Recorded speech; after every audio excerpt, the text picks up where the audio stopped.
नमो नमः विद्यार्थियों। आज की ई कक्षा में आपका स्वागत है और हम पढ़ रहे हैं रुचिरा तृतीय भाग कक्षा 8 की पुस्तक है जिसका हम पहला अध्याय पढ़ रहे हैं और उसका नाम है सुभाषितानि।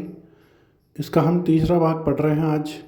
और पिछली कक्षाओं में हमने विषय प्रवेश, प्रथम श्लोक, दूसरा श्लोक और तीसरा श्लोक पढ़ लिया था और आज की कक्षा में हम पढ़ने वाले हैं चौथा और पांचवा श्लोक।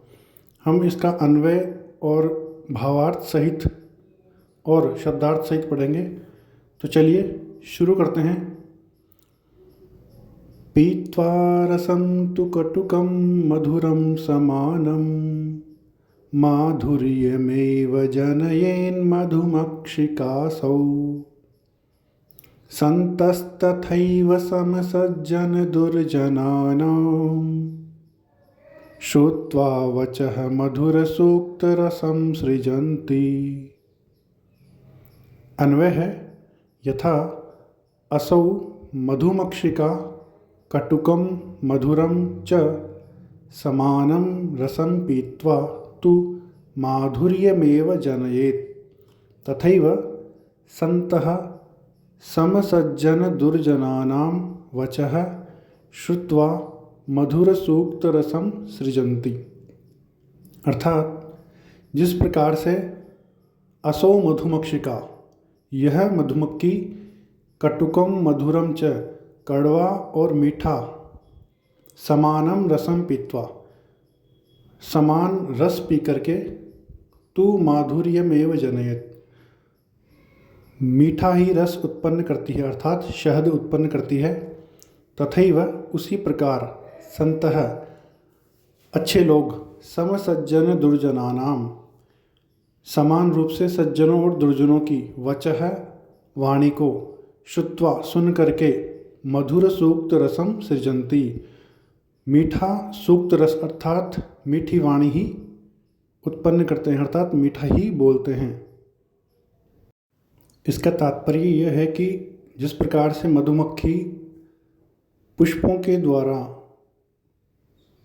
चाहे वो कड़वा रस हो चाहे वो मीठा रस हो, दोनों ही पीती है और उसके बाद में शहद को उत्पन्न करती है। शहद कैसा होता है? शहद मीठा होता है। तो कड़वा और मीठा रस पी करके भी शहद ही उत्पन्न करती है। उसी प्रकार दुर्जनों की वाणी कड़वी वाणी होती है और सज्जनों की वाणी अच्छी वाणी होती है। दोनों को सुन करके जो अच्छे लोग होते हैं, जो संत लोग होते हैं, वे हमेशा अच्छा ही बोलते हैं, मीठा ही बोलते हैं अर्थात अपनी वाणी से अच्छे शब्दों को ही उत्पन्न करते हैं अर्थात अच्छे शब्दों का सर्जन करते हैं। तो इस प्रकार से हमने जाना कि मनुष्य जो होते हैं उनका व्यवहार हमेशा समान रहना चाहिए, अच्छा रहना चाहिए। तो चलिए शब्दार्थ देख लेते हैं। पीत्वा अर्थात पीकर, कटुकम अर्थात कड़वा, मधुरम अर्थात मीठा, माधुर्यम अर्थात शहद को या मीठे रस को, जनयेत अर्थात उत्पन्न करती है या उत्पन्न करता है। असौ यह, संतः अर्थात सज्जन, तथैव अर्थात वैसे ही, श्रुत्वा अर्थात सुनकर, वचः अर्थात वचन, सृजन्ति अर्थात निर्माण करते हैं या उत्पन्न करते हैं। चलिए अब इसके भावार्थ को हिंदी में देख लेते हैं। हिंदी अर्थ इसका है, जैसे यह मधुमक्खी कड़वा और मीठा रस समान रूप से पीकर मधुर रस का ही निर्माण करती है अर्थात शहद का ही निर्माण करती है, वैसे ही संत लोग अर्थात अच्छे लोग सज्जनों और दुर्जनों की बातें समान रूप से सुनकर सदा ही मधुर सूक्त रस अर्थात मीठी वाणी का निर्माण करते हैं अर्थात बोलते हैं। जिस प्रकार से मधुमक्खी फूलों के द्वारा कड़वा और मीठा रस समान रूप से ग्रहण करती है और उत्पन्न क्या करती है? शहद। उसी प्रकार से जो अच्छे लोग होते हैं वो सज्जनों और दुर्जनों की बातों को सुन करके और बोलते कैसा है, अच्छा ही बोलते हैं सदा और अच्छे शब्दों का ही निर्माण करते हैं, अर्थात मीठी वाणी ही बोलते हैं। तो चलिए अब चलते हैं अगले श्लोक की ओर। अब हम 5वां श्लोक पढ़ेंगे। विहाय पौरुषं यो हि दैवमेवावलम्बते प्रासादसिंहवत्तस्य मूर्ध्नि तिष्ठन्ति वायसाः। अन्वय है, यो पौरुषं विहाय दैवमेव हि अवलम्बते प्रासादसिंहवत् तस्य मूर्ध्नि वायसाः तिष्ठन्ति। अर्थात जो पौरुष अर्थात पुरुषत्व यानी कि परिश्रम को विहाय छोड़ करके दैवमेव, दैवम और एव, दैवम का अर्थ है यहाँ पर भाग्य, तो भाग्य को ही अवलंबते अर्थात अवलंबन करता है, अर्थात सहारा लेता है।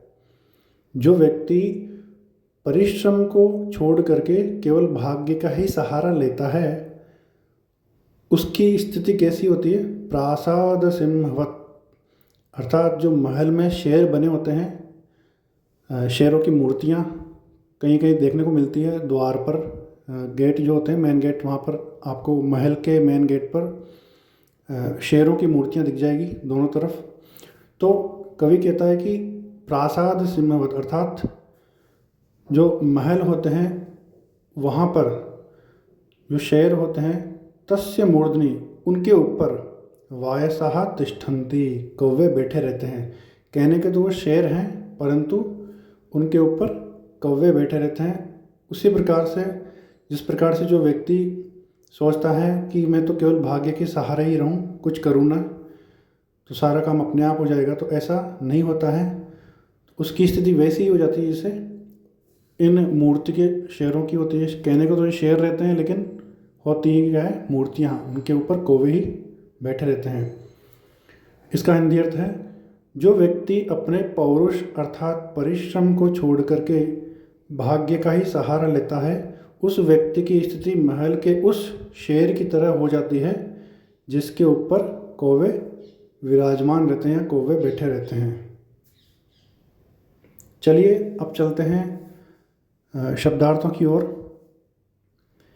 विहाय अर्थात छोड़कर, दैवम अर्थात भाग्य, एव अर्थात ही, अवलंबते अर्थात आश्रित रहते हैं, वायसाः अर्थात कौवे, मूर्धनि अर्थात सिर पर।